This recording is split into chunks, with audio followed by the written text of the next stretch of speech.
right, ladies and gentlemen, boys and girls, thank you for joining us on the Black Congregation channel. We really appreciate that. Make sure it's your first time here. Go ahead on and bless us with a subscription. That way you know exactly, what we are reporting on and what we are doing. Let's check my little trusty. All right, we good. And make sure you tell your friends and family. So, let's say for our second live stream of today, we're going to talk about something that was kind of floored me a little bit, but don't really surprise me, with the condition of Black America. We talk about discrimination and other people calling us slurs and things like that. And we don't really take a hard stance on that enough. We justify the use of certain slur, well, definitely the one slur, you know what I'm talking about. In our community, we got people say, oh, I take the power of it.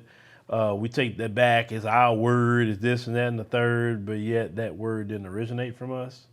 Then you got certain black folk that will sit up here and try to just, oh, well, it means this, it means that. God. It's like we're the only group of people that would take something that's meant to be so vile against us and try to say, oh, well, it's a great thing now. It's a term of endearment now. No, nobody ever does that. You don't see Jewish people doing that. Let you say something that they feel is a slur towards Jewish people. Watch. Watch what's going to happen to you.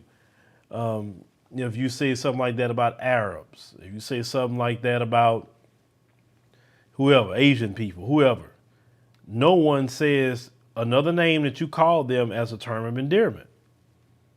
And leaves a lot of confusion for people who are non-black because we do this. We are the only group of people I've ever seen do this. Case in point, a Marcus Stokes here. Let's put him up on the screen. Mr. Marcus Stokes, he is a quarterback, and he originally had a scholarship to the University of Florida. Where Mr. Stokes here was in his car and he was listening to some music and the N-word came up in the music and he decided to say it definitely even with the hard R. I cannot show the video here because of the censors here and but we didn't heard that word enough. We've seen enough videos of that. It's like how I feel about seeing those videos of black people being deleted by the police and all of that. So just want to make sure to give you a picture of who we're talking about here, Mr. Marcus Stokes. Well, Mr. Stokes here lost his scholarship at the University of Florida for the video, and rightfully so. Well, let's get into what you see the title that says that he received 2 offers from HBCUs. I thought, I said, maybe I'm reading wrong. I thought maybe something was just crazy. I said, let me go on and look into that. So let me see, get this up on my other screen here. I mean, y'all want to keep looking at Mr. Stokes, by all means, but I'll get myself back on the screen here. Let's see. All right. So they said for the second time, they said that the former Florida commit Marcus Stokes has picked up an offer from the HBCU. Alabama A&M has offered the 4-star quarterback, according to his Twitter account. They say this comes on the heels of an offer he received from Albany State earlier that week. So it's his second offer from Albany State. I'm sorry, Albany State was the first one, and then Alabama A&M. HBCUs is wanted a white quarterback to come to the school that used the N-word. And I thought HBCU was supposed to be about HB, as in black. Why are you recruiting him? I'm just asking. You couldn't. Now, this is a place you could really use this language. You seriously couldn't find a black quarterback? You couldn't find one out of the whole United States? I really doubt that. Let's continue. So it said Albany State came into the mix recently, with Stokes tweeting that he was blessed to receive my first HBCU offer to play at Albany State University. Now, Albany State is a Division II HBCU that competes in the Southern Intercollegiate Athletic Conference. It said it is transitioning to a new head coach and former Florida A&M legend and Jacksonville Jaguar quarterback Quinn Gray. We will be talking about Mr. Gray here shortly. They say why is a four-star quarterback posting offers from FCS? They say in Division II schools. That Marcus Stokes, as they posted a video in November of him rapping the N-word in lyrics to a rap song. Stokes later apologized for the video. He said hurtful and offensive to many people. They say Florida, however, still rescinded his scholarship offers. At other schools, primarily of the Power 5 variety, halted their recruitment as well. So the white schools say, nah, we don't want to deal with that. But not the black ones. Just remember that. If the black ones want to recruit him, the white ones might as well go ahead and recruit him. I mean, come on. I mean, obviously that word doesn't bother them. So they said since the news of Stokes' first offer came to light, they said there's been much debate as to whether or not HBCUs should be offering him. They say Marcus Stokes has said he's talented. They're saying a 17-year-old who's made they claiming he made an ill-advised post. No, he didn't. No, he didn't. He knew what he was doing. You know what? I'm gonna treat him like white supremacists treat us. He's a man. He's a 17-year-old man, and that 17-year-old man made a post, and he needs to live up to any consequences that come along with that. Okay. But let's talk about Mr. Gray here. Well, there's a lot of backlash at Albany State University, and rightfully so. And now, Mr. Gray, the coach over there at Albany State, he has came out and he has said that he has apologized, and the president of the United States, President University got on to him about even offering Marcus Stokes a scholarship. I mean, yeah. And he said that he was just ill-advised. He shouldn't have done that. He hurt people on the, my thing is this, as a black man, you don't see why that was an issue? I'm just trying to figure that out. A lot of black people in America, folks, let me tell you where this comes from. A lot of black people have low self-esteem. That's their problem. When you have low self-esteem, you will put up with things like this. You have no pride in yourself. You have no pride in your people. You have no pride in your community. There's a lot of black people that worship the feet of the white supremacists. Not because the white supremacists told them to, but they're on like this automatic pilot with it. I guarantee you, a Jewish school, if it was a historically Jewish college and university, would be inviting him if he says something like denying the Holocaust or saying something anti-Jewish. I can guarantee you they wouldn't have offered him anything.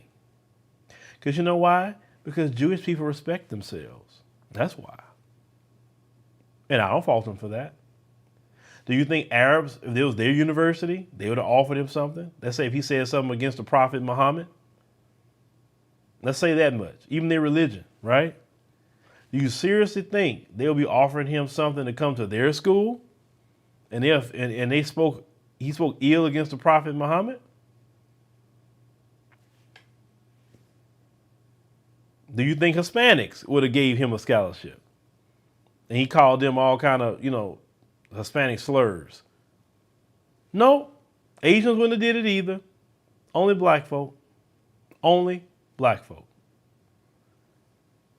What I want to know is, what is wrong with you? Like, why you don't respect yourself? Why? There's no way I'm going to mess with anybody calling me that name. I'm going to take it a step further. I won't even mess with black people. I won't go into business with black people that use that word all the time. I won't. Because I think, personally, to me, it's ignorant. Number two, our people fought and died to not be called that. Why are you disrespecting the work of our people? Then when other groups of people call us that, they make the argument, well, I hear y'all doing it. Believe it or not, it's a legitimate conversation. Because if you really cared about that word so much, you wouldn't use it. Once again, do you hear any other group of people calling themselves a word they can't stand for other people to say on a daily basis. Do you hear them putting that word in their music? And then get mad if somebody else say it. It's the dumbest thing I've ever heard in my life. It's dumb. You label yourself something that a demon labeled you. Well, you were brought over here into slavery. Put it in your music. Young white male use it. White universities say we ain't gonna fool with him because what he said is wrong. But the black ones say it's okay. Let's give him a scholarship. Not one school, but two. I'm living in the twilight zone. I really am. What is wrong with black people? Ladies and gentlemen, what is wrong with black people?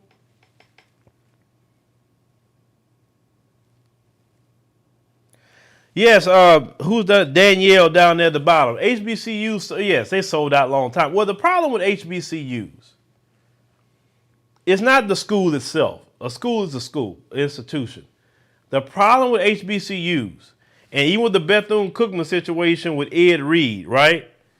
When I seen who the interim president was of that school, I said, oh, God, that's the problem right there. Boule. And I mean old Boule at that. That's why the HBCUs are messed up. You got Boule running all through there. And what happened, Ed Reed came in there, being a real brother, calling some stuff out like we like to do as real brothers, and the Boule couldn't have it. You got, see, and that's another thing, let's bring that up. I'm so sick and tired of black folk with this, don't be out there telling our stuff. Don't be saying nothing in public. We need to keep that quiet. Why? You kept it quiet all this time, you didn't clean it up. So now maybe everybody should know why you're not cleaning nothing up or doing what you're supposed to do. Maybe everybody should know, and let that public shaming make you go do something. He shouldn't have went over there talking like that. Why that's a football coach. Coaches talk like that. I would expect it, actually. Why would I be mad at him? And do you know Ed Reed said about Bethune-Cookman that he spent, I think, $2,400 of his own money to do some things over there? Doing the exact same thing Lily Dion was doing, taking his own money to spend over there at the colleges. But the money is always not accounted for as it should be. I told y'all, if y'all really cared about the HBCUs, y'all should be demanding the federal government do a forensic audit. You listen to the words I'm using, a forensic audit of all the finances of those HBCUs to find out where every dime has been going. You will find the ones who've been taking money. You'll find it. Them HBCUs get a lot of federal dollars every year. Every single year they get that. They got a bunch of money due to American Rescue Plan and all this money that they got in the billions. I think HBCUs got $3 billion. Where's the $3 billion? What was that applied at across all those HBCUs?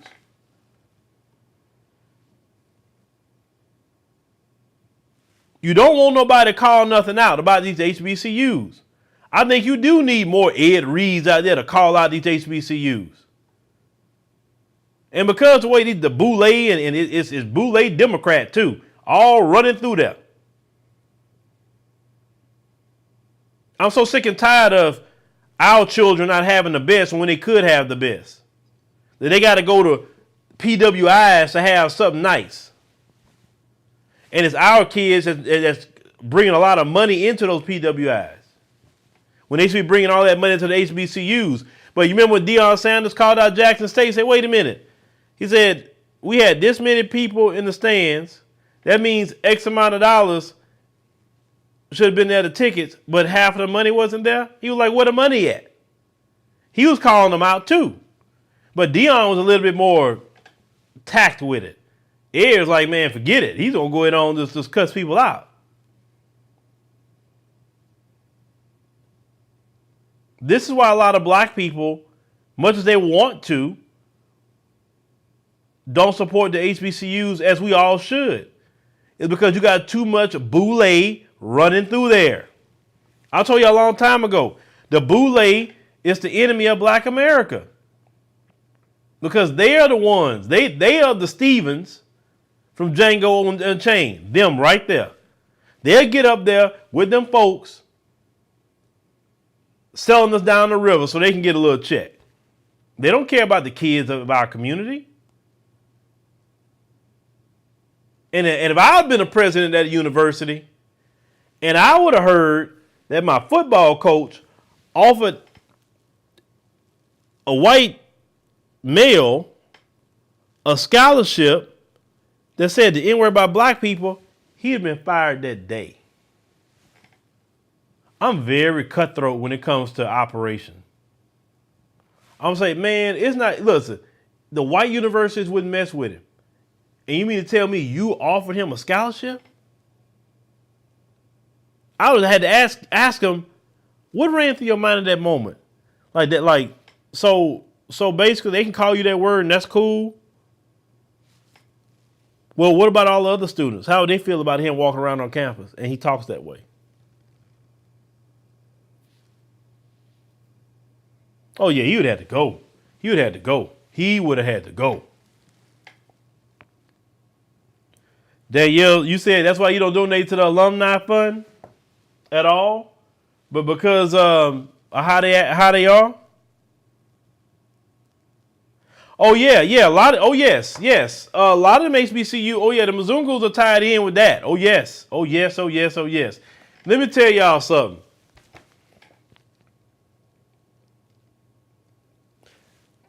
If I fool with any kind of college or university, I'm a fool with it on the African continent. I'm not doing it here. I wouldn't even fool it. Let me tell y'all something.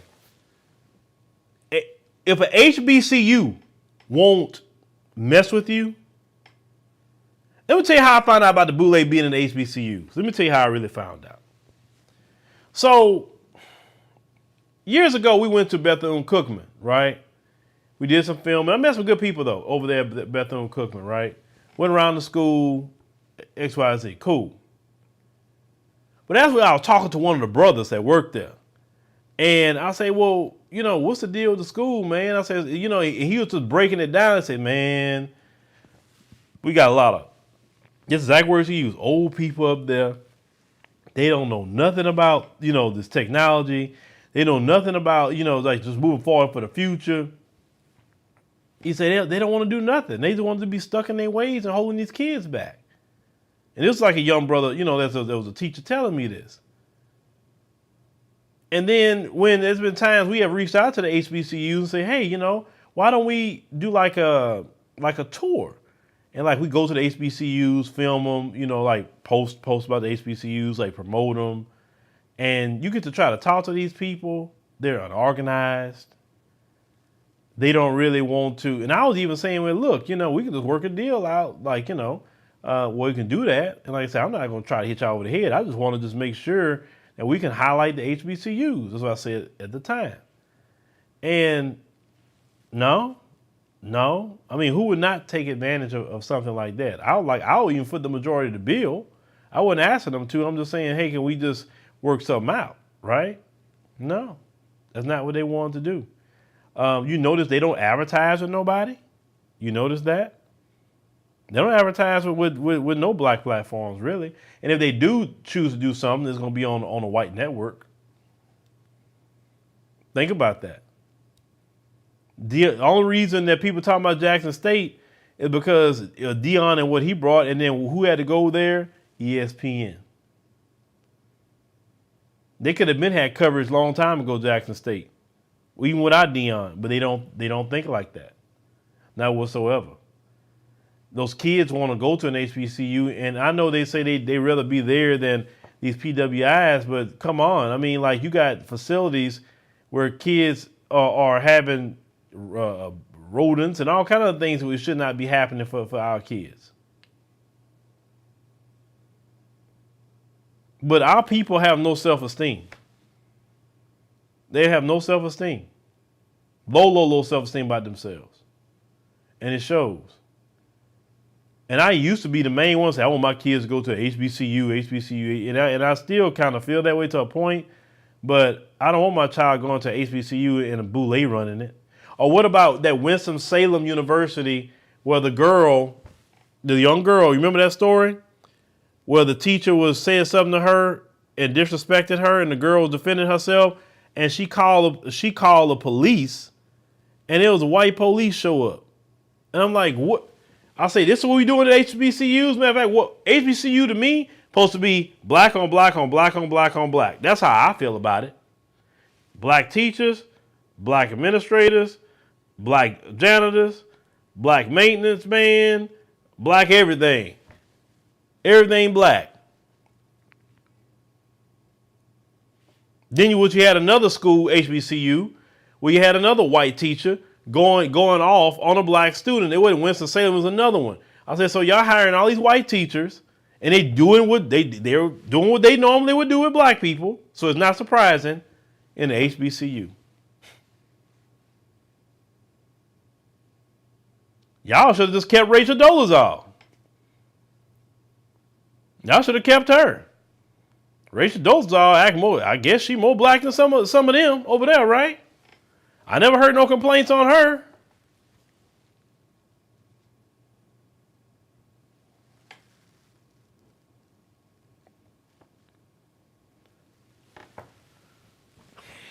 The key say, is it worse at the? Of course, it's going to be worse over there. But one thing I don't do, and I know what that kind of comment is that at least. I don't like that at least type of comment. Because when you say at least, you still want to live in mediocrity. These schools get enough money to be at the same level as the white universities. Because if you invest the money to be at that same level, you can literally bankrupt PWIs. That's what I don't understand. You have 100? I think 100 HBCUs nationwide. I think it's 100. The PWI shouldn't be getting none of the money from the black athletes. All the black athletes should be going to the HBCUs. But look at what Dion had to deal with. Look at the facilities he had to, like, how y'all gonna get these athletes that can bring you billions of dollars to the school and yet you won't spend the money on the facilities? Do you look at the amount of money the University of Texas, look at their stadium. For instance, University of Houston, Alabama, all these big schools, UCLA. Look at the money. Look at their stadiums, how it look. Because they spend the money on that. Because they know we spend this money. We have the state-of-the-art facilities. We can recruit these kids to come in and make billions. But do y'all do that? No. And how black people are, man, even if you just got a halfway decent situation, you ain't got to have the big UCLA stadium. Just halfway. Make the coaching offices good. Make them have state-of-the-art, weight rooms and everything to state-of-the-art. Invest the money. They will come. But no, because you don't want to invest the money because people have said many times before that you guys are stealing. That's what people are saying. But only black folks would offer a white person HBCU scholarships that said the N-word. Only black people. Which is sad. And yes, it do need to be completely funded and controlled. Let me look at something. By black dollars. I'm with y'all 100% on that. If we don't fund and control our own universities, then these kind of things happen. I did hear about that. They said about HBCU, I think, was it Howard University? Where kids were sleeping outside in tents? That don't make no sense. I wouldn't even sleep. Look, if my daughter called me and say, Dad, we got to sleep outside in tents. I say, for what? Like, y'all doing some sort of camping or something? What y'all got going on? No, because the dorms are messed up. Like, I'm coming to get you. You are not about to sleep in no tent. No. So you sleeping out there with the raccoons and the possums? No. But you go look at them Boule presidents of these universities. They look like $1 million. And yes, and yeah, like I wouldn't have put up with it. I would not have put up with it. And the parents should not have put up with it. They should have said, you know what? Hell no, and raised hell. And said, I'm coming to get my child. Matter of fact, I'm withdrawing him out of this university because y'all ain't got your act together. You mean kids that's paying for dorms, sleeping in tents? No. I'm gonna take them somewhere else where I know that if I pay for it, they dorm gonna be right. But all these schools receive all that money from Biden and them though. You know they donating to the Democrats, so they all Democrats. Okay, yeah, I thought it was Howard University, which is sad. I've been to Howard before too. Kids were nice. The kids were very, very nice at Howard. Very nice. Some good kids. Our kids deserve better, man. But how can they get better when you offering white supremacist scholarships?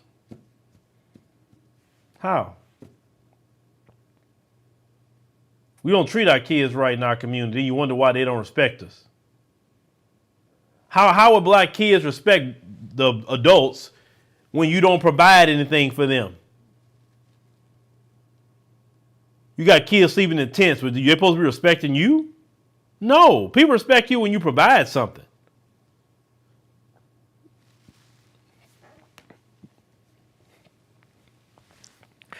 And Great Black Shark, I'm going to tell you what, brother. And I rarely use this word because it's a strong word.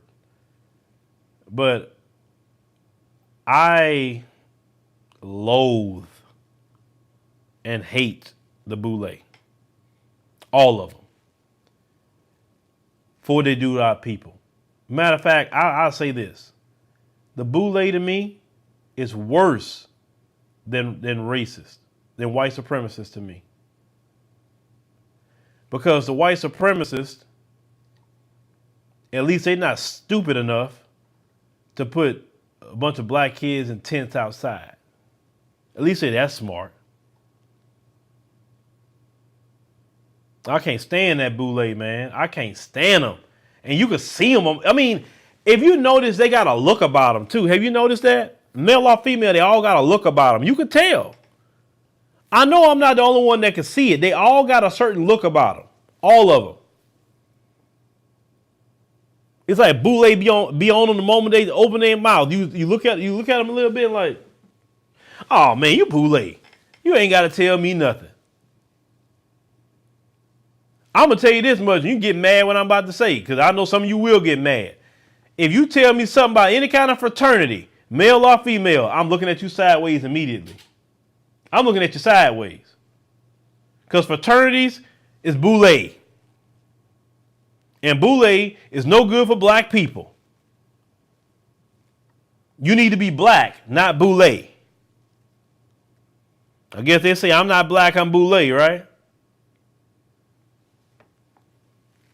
I remember a while ago I did a video, I think on this channel, called The Origins of the Boule. It was interesting that video was demonetized. That was very interesting. I may have to repost that video again, The Origins of the Boule. And I was just breaking down the origins of it, where it come from. I'll say, well, what was the problem with the origins of the Boule? Want to hide them? The Boule is our worst enemy, ladies and gentlemen. Our worst enemy. I don't like them old uppity black folks like that. I don't like, because the circle and all of them Democrats. All of them Democrats. All of them running that circle. All of them running around following Sheila Jackson Lee and the rest of them, you know, in the Congressional Black Caucus. And just about all your Congressional Black Caucus members are Boule. That's why we don't get nothing. Your Congressional Black Caucus go vote for an Asian hate crime bill, but don't say nothing about you. Don't say nothing about it. All they had to do was speak up and say, we need to add black people to this too. It needs to be the Asian and black. Like they do us, everything is and.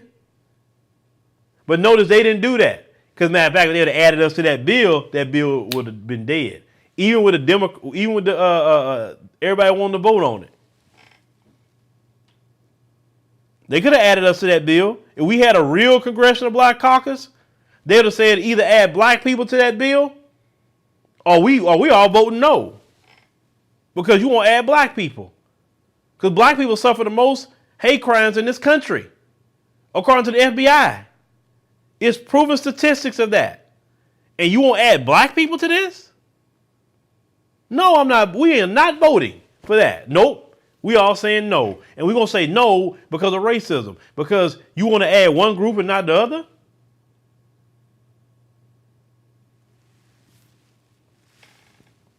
Ron Rico, thank you, brother.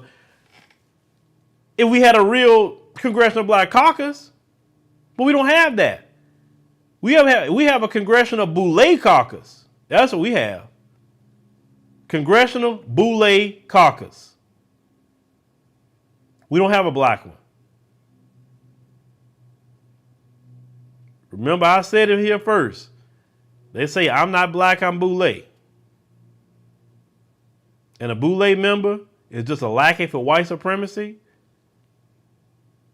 They make sure to keep us toeing the line, keep us voting the same way, and get no results. Mr. Google, thank you. Get no results. Y'all have to realize the Boule is the reason why those kids are suffering in HBCUs. The Boule is the reason why the Democrats have done what they've done to us for years, because we actually had a Congressional Black Caucus. They wouldn't have done any of that to us. But since we have a Congressional Boule Caucus, yeah, that's why this happened to us. The Congressional Boule Caucus, they only fool with Boule members. My news channel is a pretty good sized platform that I had, at least my main one. If they really wanted to get some messages out to black people, they can come and say, hey, let's go interview with Phil. But they don't want to do that because I'm going to call you out. So they rather go sit down over there with Boule Martin, who's not going to call them out. It's just amazing to me how people even love and respect Boule Martin. It's just amazing to me. It just does, because I don't know. This video is not about Boule Martin today, because he's just one piece of a whole problem. It's just, they sellouts, man. They sellouts. To me, they Steven, like from Django Unchained, all them Boule members, all of them. Remember Steven, he hated Django. He hated Django more than the slave master did. He was more angry that the slave master said Django could stay in the house. He was mad. He wanted to fight. He said, you ain't gonna let him in the house. He was mad. That's them Boule members right there. Steven looked at Django with so much hate. That's the Boule. When they see people like me and you, they have so much hate in their eyes and in their heart for me and you. Because they look at us as standing in the way of their relationship with Massa. And we about to mess it up for them.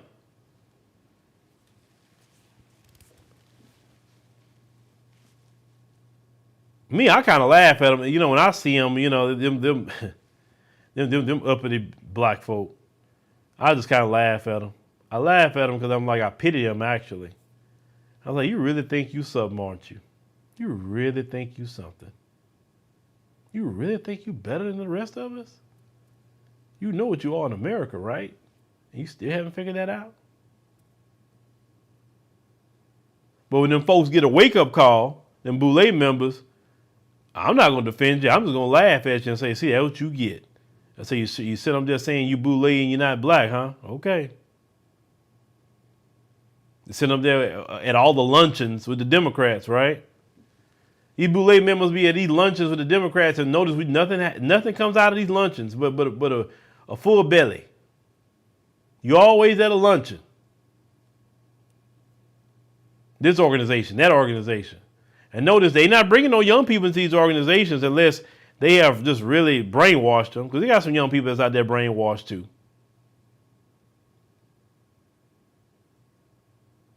But what's happening, you Boule members, your usefulness is not working anymore You can't get us to the voting booth much anymore.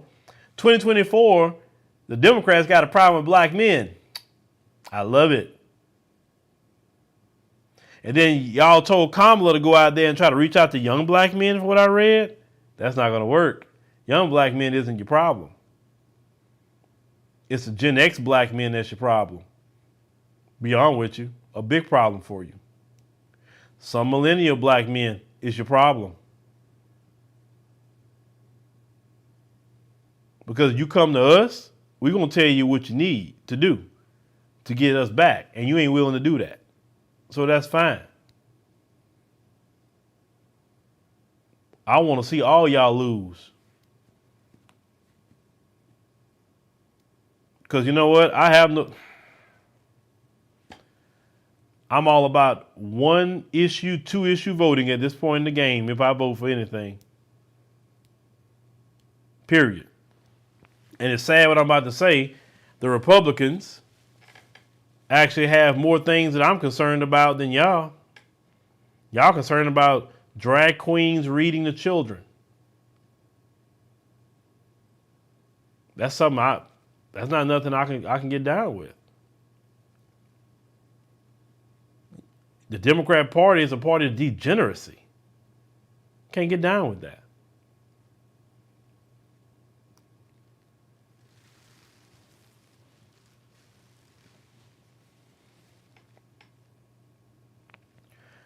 Hold on. I saw y'all deleted stuff, but let me read that.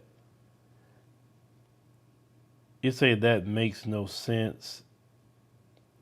Well, I speak on whatever I would like to speak on, sir. This is my platform, my program. If I want to go on a tirade about voting for the 30 days, I can do it. I can do it. What are you going to do about it? Not a thing. But like I said, you do you. Keep doing you. Because like I said, I don't have patience for you. So you do you. Because you make statements like that, you lost. I already know you lost. You ain't got nothing going on. You'll be let the Boule keep speaking for you. There you go. Let the Boule keep speaking for you. I just don't want to hear it when the same thing happens like always. Don't come telling me, Phil, this story happened, Phil. Can you speak on this? So what? Go vote. That's gonna save you. Go vote. Remember? I had it wrong. Go vote.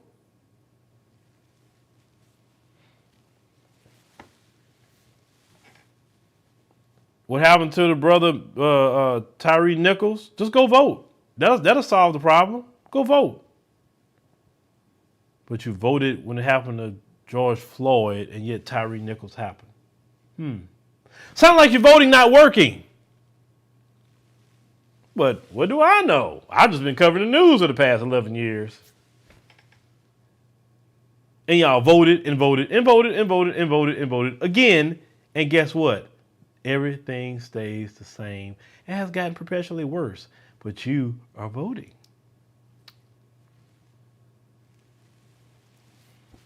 Isn't that grand? But anyway, ladies and gentlemen, thank you for joining us on this podcast today. A podcast? No, it's not a podcast. It's just a live stream today. I am all over the place. Make sure that you subscribe here, and I'll be going to my last live stream of the day if you're into that on the Philip Scott Show. On that one, people come up and talk, about the topic there. So thank you all for listening. We'll see you on the next one.